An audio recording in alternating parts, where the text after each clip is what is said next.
তো গরিব, নিশ্চয়ই বলটা নিয়ে পালাবে। নয়নপুর গ্রামের এক ছোট্ট ছেলে হৃদয়।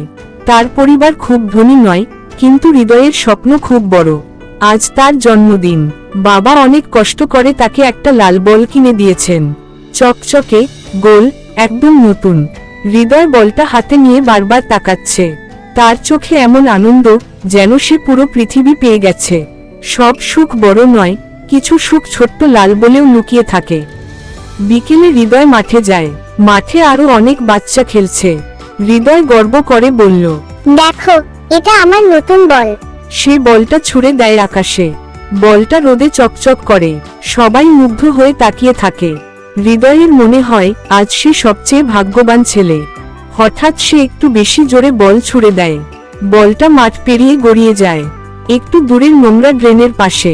হৃদয় দৌড়ে যায়, কিন্তু তখনই দেখে একজন অপরিচিত ছেলে বলটা তুলে নিয়েছে।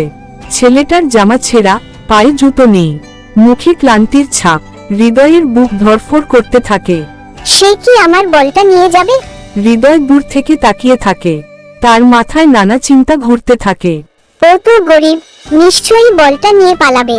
চারপাশের কয়েকজন ফিসফিস করে, ওকে চিনি, ওদের বাড়ির অবস্থা ভালো না। হৃদয়ের চোখে ভয় আর সন্দেহ জমে ওঠে। ঠিক তখনই ছেলেটা ধীরে ধীরে হৃদয়ের দিকে হাঁটা শুরু করে। হৃদয় একটু পিছিয়ে যায়, কিন্তু ছেলেটা কাছে এসে হাসিমুখে বলল, এই নাও তোমার বল, সাবধানে খেলো। হৃদয় অবাক। সে কাপা গলায় বলল, তুমি নিয়ে যাচ্ছিলে না? ছেলেটা হালকা হেসে বলল, না, এটা তোমার জিনিস, আমি কেন নেব? তার চোখে সরলতা, নতুন বন্ধুত্ব। হৃদয়ের ভেতরে লজ্জা কাজ করে। সে ধীরে বলল, তুমি খেলবে আমার সাথে? ছেলেটা একটু চুপ করে থাকে। তারপর মুখে ছোট্ট হাসি ফুটে ওঠে।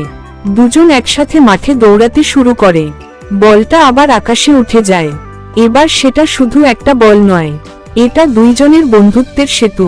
সূর্য নরম হয়ে আসে, মাঠে হাসির শব্দ। দুজন পাশাপাশি বসে হাঁপাচ্ছে, কিন্তু খুশি। হৃদয় মনে মনে ভাবে, আমি আজ একটা বড় শিক্ষা পেলাম। মানুষকে পোশাক দিয়ে বিচার করো না, বিশ্বাস থেকেই বন্ধুত্বের শুরু।